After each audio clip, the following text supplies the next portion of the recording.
not listening to my intuition. I regret gaslighting myself. I regret not giving myself enough credit. And there it is. Me. I regret, not giving into my emotions sooner. I regret not divorcing his ass quicker. I regret not prioritizing my happiness. And this is all these women do throughout their entire lives, by the way, right? They pretend to set aside their happiness to have a family and have a marriage. They don't actually do this. The reason why they have the marriages in the first place is so that they can secure resources from the man. You guys ever find it real suspicious how all of a sudden, women who are approaching 30, they finally end up in that long-term relationship, they get married fairly quickly, and then there's a divorce when she's in her early mid-30s? The reason why women do this is because it's an active decision to try and acquire resources from men. They have been prioritizing their happiness the whole damn time. They know they're on a timeline, they know what exactly is going on, so they spend their early 20s, mid-20s, screwing around with dudes, having bedroom fun, hooking up with dudes off of applications, and then they go with the safe guy who they don't respect, who they're not happy with, who they're quote-unquote settling for, and then they just end up divorcing him anyway. I regret doing what I thought was best for everybody else but me. I regret not making my happiness and well-being more of a priority. And lastly, I regret not being strong enough to leave sooner. I love the framing that modern women do, guys, is they're like, yeah, I should have put my happiness first. This is exactly what I was talking about before she made this comment. Oh, I need to put my happiness first. I set aside my happiness, but now it's me time. And it's like, these people don't even understand what marriage is, right? Like, dudes will go into marriages, man. They will absolutely sacrifice their happiness to look after a woman, to look after their family, to do the whole till death do us part vows. Men will actually fulfill these in a lot more of a significant capacity than women will. Dudes will, what's the saying? There's a saying that goes something like, men will sacrifice their happiness for their family, and women will sacrifice their family for their happiness. This is absolutely true, man. I've always said, but if you wanted a man to actually initiate the divorce, which by the way, women are statistically doing more than men, by a good margin, mind you. If you want a man to divorce you, you actually have to usually do something very wrong. You have to cheat on the guy. You have to do some domestic issues, shall we say.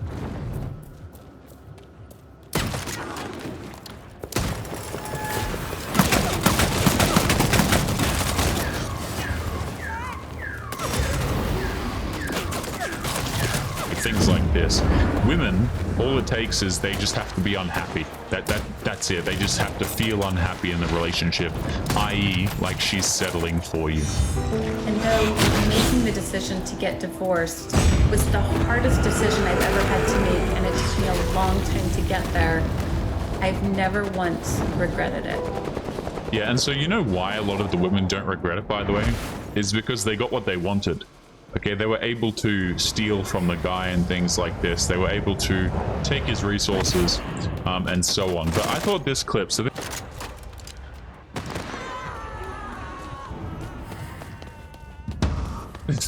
it gets even funnier, man. So after divorcing her husband, what's this woman's next career move? You might be asking yourself. Now, if you're a friend of the channel, you've been watching this for, this stuff for quite a while, you already know what the next move is, guys. The next move, of course, is to become a TikTok dating coach, a divorce coach, advice for women. And guys, I will actually extend a little bit of empathy towards women here, because this is the role models that women get, by the way. You're looking for some marriage advice. You're looking for perhaps you're a young woman, you're going out there, into the dating world, and this is the kind of crap that you're receiving as dating advice. This is who young women have to look up to. A lot of women are over on TikTok.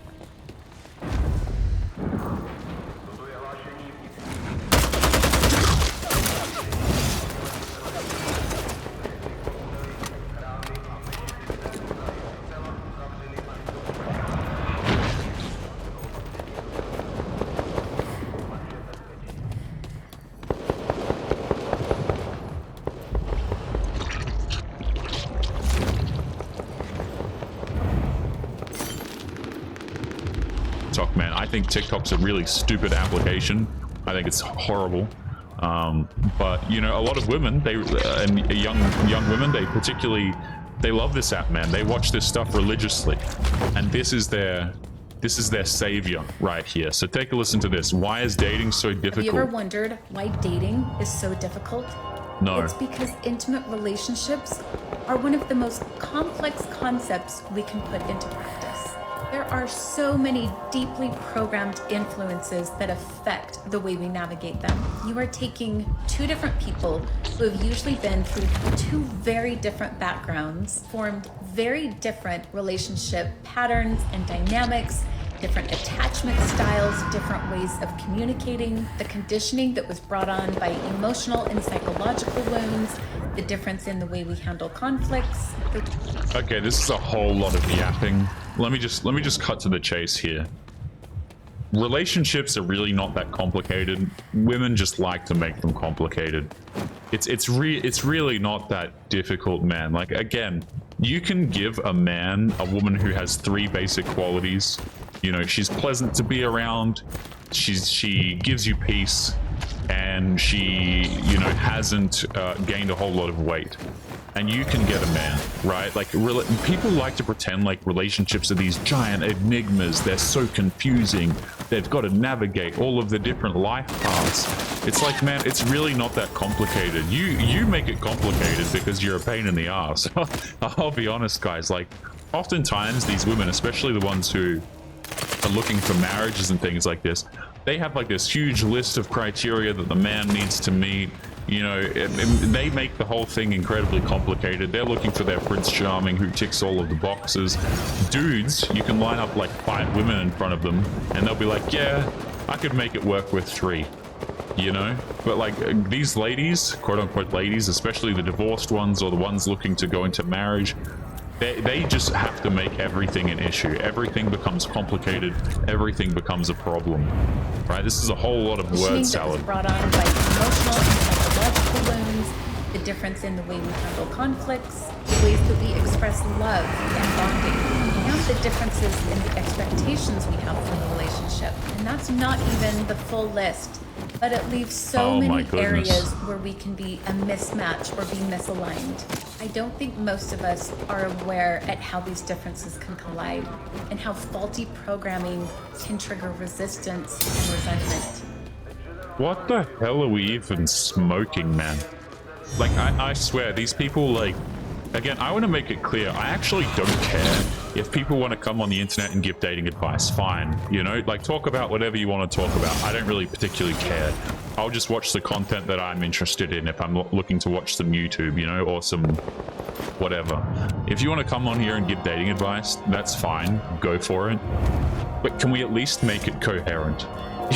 You know, can we put some effort into making it make any sense?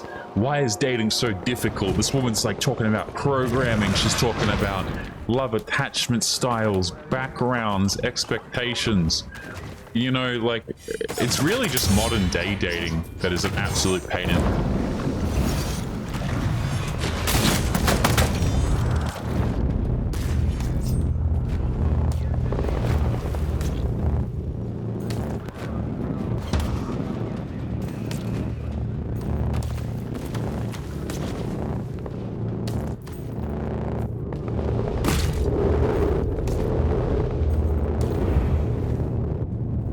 Right? I will say for men, modern day dating for the average guy is just completely not worth it. That's just straight up what it is. It's just not worth it. We are biologically wired for connection.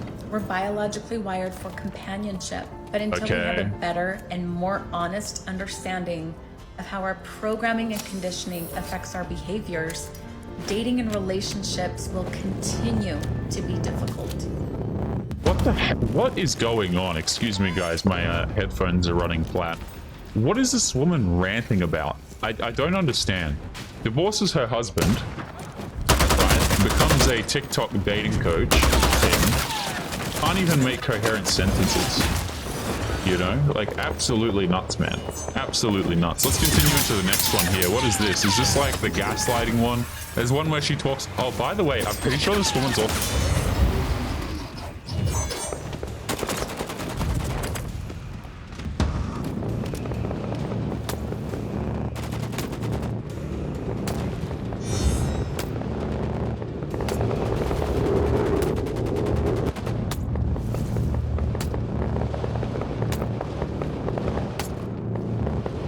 also a single mother now. So I don't know if I covered that. I think I saw it in one of her captions or something, but I believe she's also, I think it was in her bio. Yeah, she's also a single mother, which is hilarious in itself. The other day I made a video where it talks about self-development and working on ourselves. And this lady said to me in the comments, we need to stop using the term working on ourselves. We're not all broken. Working on ourselves does not imply that we are broken. Just the same as going to the gym doesn't imply that we're overweight and out of shape. Or going to therapy doesn't imply that we're mentally unstable. Or saving money doesn't imply that we're broke. And in fact, I look at it as just the opposite. Having this self-reflection to want to improve the person you are is a sign of your healthy well-being.